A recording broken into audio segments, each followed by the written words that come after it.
Jó capítulo 32. Cessaram aqueles 3 homens e responderam a Jó, no tocante ao se ter ele por justo aos seus próprios olhos. Então se acendeu a ira de Eliú, filho de Baraquel, o Buzita, da família de Rão. Acendeu-se a sua ira contra Jó, porque esse pretendia ser mais justo do que Deus. Também a sua ira se acendeu contra os 3 amigos, porque, mesmo não achando eles o que responder, condenavam a Jó. Eliú, porém, esperara para falar a Jó, pois eram de mais idade do que ele. Vendo Eliú que já não havia resposta na boca daqueles 3 homens, a sua ira se acendeu. Disse Eliú, filho de Baraquel, o Buzita: Eu sou de menos idade, e vós sois idosos. Arreceei-me e temi de vos declarar a minha opinião. Dizia eu: falem os dias, e a multidão dos anos ensine a sabedoria. Na verdade, há um espírito num homem, e o sopro do Todo-Poderoso o faz entendido. Os de mais idade não é que são os sábios, nem os velhos os que entendem o que é reto. Pelo que digo, dai-me ouvidos, e também eu declararei a minha opinião. Eis que aguardei as vossas palavras, e dei ouvidos às vossas considerações, enquanto, quem sabe, buscáveis o que dizer. Atentando, pois, para vós outros, eis que nenhum de vós houve que refutasse a Jó, nem que respondesse às suas razões. Não vos desculpeis, pois, dizendo: achamos sabedoria nele. Deus pode vencê-lo, e não o homem. Ora, ele não me dirigiu palavra alguma, nem eu lhe retorquirei com as vossas palavras. Estão pasmados, já não respondem. Faltam-lhes as palavras. Acaso devo esperar, pois não falam? Estão parados e nada mais respondem? Também eu concorrerei com a minha resposta. Declararei a minha opinião, porque tenho muito que falar. O meu espírito me constrange. Eis que dentro em mim sou como vinho, sem respiradouro, como odres novos, prestes a arrebentar-se. Permiti, pois, que eu fale para desafogar-me. Abrirei os meus lábios e responderei. Não farei acepção de pessoas, nem usarei de lisonjas com o homem, porque não sei lisonjear. Em caso contrário, em breve me levaria o meu Criador. Jó capítulo 33. Ouve, pois, Jó, as minhas razões, e dá ouvidos a todas as minhas palavras. Passo agora a falar, em minha boca fala minha língua. As minhas razões provam a sinceridade do meu coração, e os meus lábios proferem o puro saber. O Espírito de Deus me fez, e o sopro do Todo-Poderoso me dá vida. Se podes, contesta-me. Dispõe bem as tuas razões perante mim, e apresenta-te. Eis que diante de Deus sou como tu és, também eu sou formado do barro. Por isso, não te inspiro terror, nem será pesada sobre ti a minha mão. Na verdade falaste perante mim, e eu ouvi o som das tuas palavras. Estou limpo sem transgressão, puro sou, e não tenho iniquidade. Eis que Deus procura pretextos contra mim, e me considera como seu inimigo. Põe no tronco os meus pés, e observa todas as minhas veredas. Nisto não tens razão, eu te respondo, porque Deus é maior do que o homem. Por que contendes com ele, afirmando que não te dá contas de nenhum dos seus atos? Pelo contrário, Deus fala de um modo, sim, de 2 modos, mas o homem não atenta para isso. Em sonho ou em visão de noite, quando cai sono profundo sobre os homens, quando adormecem na cama, então lhes abre os ouvidos, e lhes cela a sua instrução, para apartar o homem do seu desígnio e livrá-lo da soberba, para guardar a sua alma da cova e a sua vida de passar pela espada. Também no seu leito é castigado com dores, com incessante contenda nos seus ossos, de modo que a sua vida abomina o pão, e a sua alma a comida apetecível. A sua carne que se via agora desaparece, e os seus ossos que não se viam agora se descobrem. A sua alma se vai chegando à cova, e a sua vida aos portadores da morte. Se com ele houver um anjo intercessor, um dos milhares, para declarar ao homem o que lhe convém, então Deus terá misericórdia dele e dirá ao anjo: redime-o, para que não desça à cova. Achei resgate. Sua carne se robustecerá com o vigor da sua infância, e ele tornará os dias da sua juventude. Deveras orará a Deus, que lhe será propício. Ele, com júbilo, verá a face de Deus, e este lhe restituirá a sua justiça.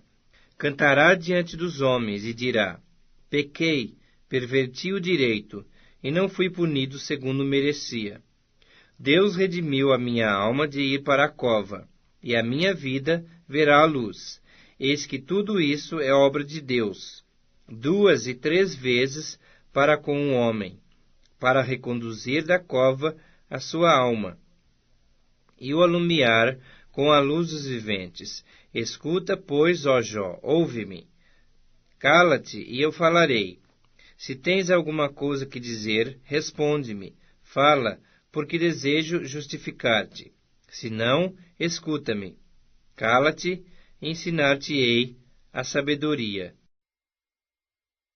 Atos dos Apóstolos, capítulo 14. E aconteceu que em Icônio entraram juntos na sinagoga dos judeus e falaram de tal modo que creu uma grande multidão, não só de judeus, mas de gregos. Mas os judeus incrédulos incitaram e irritaram contra os irmãos os ânimos dos gentios. Detiveram-se, pois, muito tempo, falando ousadamente acerca do Senhor, o qual dava testemunho à palavra da sua graça, permitindo que por suas mãos se fizessem sinais e prodígios. E dividiu-se a multidão da cidade, e uns eram pelos judeus, e outros pelos apóstolos. E havendo um motim, tanto dos judeus como dos gentios, com os seus principais, para os insultarem e apedrejarem. Sabendo-o eles, fugiram para Listra e Derbe, cidades de Licaônia, e para a província circunvizinha. E ali pregavam o Evangelho, e estava assentado em Listra certo varão leso dos pés, coxo desde o ventre de sua mãe, o qual nunca tinha andado. Este ouviu falar Paulo, que fixando nele os olhos, e vendo que tinha fé para ser curado, disse em voz alta: levanta-te direito sobre teus pés. E ele assaltou e andou. E as multidões, vendo o que Paulo fizera, levantaram a sua voz, dizendo em língua lacaônica: fizeram-se os deuses semelhante aos homens, e desceram até nós. E chamavam Júpiter a Barnabé, e Mercúrio a Paulo, porque este era o que falava. E o sacerdote de Júpiter, cujo templo estava em frente da cidade, trazendo para a entrada da porta touros e grinaldas, queria com a multidão sacrificar-lhes. Ouvindo, porém, isto, os apóstolos Barnabé e Paulo rasgaram os seus vestidos e saltaram para o meio da multidão, clamando e dizendo: varões, por que fazeis essas coisas?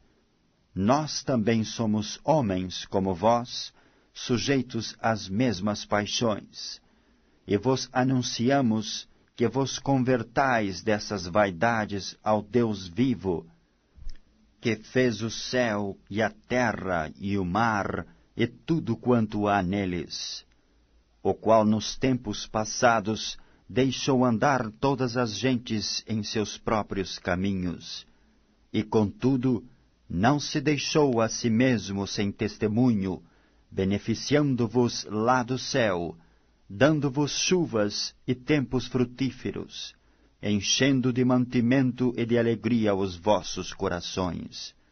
E dizendo isto, com dificuldade impediram que as multidões lhe sacrificassem.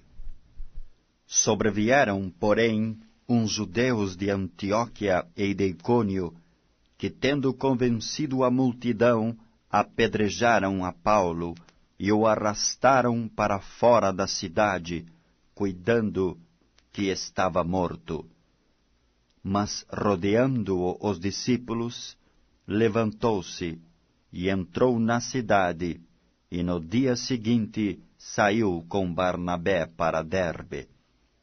E tendo anunciado o Evangelho naquela cidade, e feito muitos discípulos, voltaram para Listra e Icônio e Antioquia, confirmando os ânimos dos discípulos, exortando-os a permanecer na fé, pois que por muitas tribulações nos importa entrar no reino de Deus.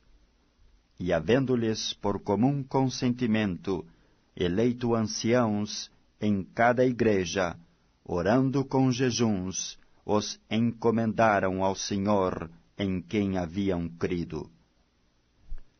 Passando depois por Pisídia, dirigiram-se a Panfília, e tendo anunciado a palavra em Perge, desceram a Atália.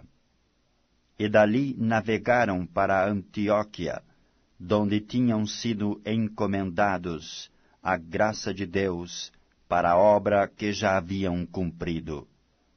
E quando chegaram e reuniram a igreja, relataram quão grandes coisas Deus fizera por eles, e como abrira aos gentios a porta da fé.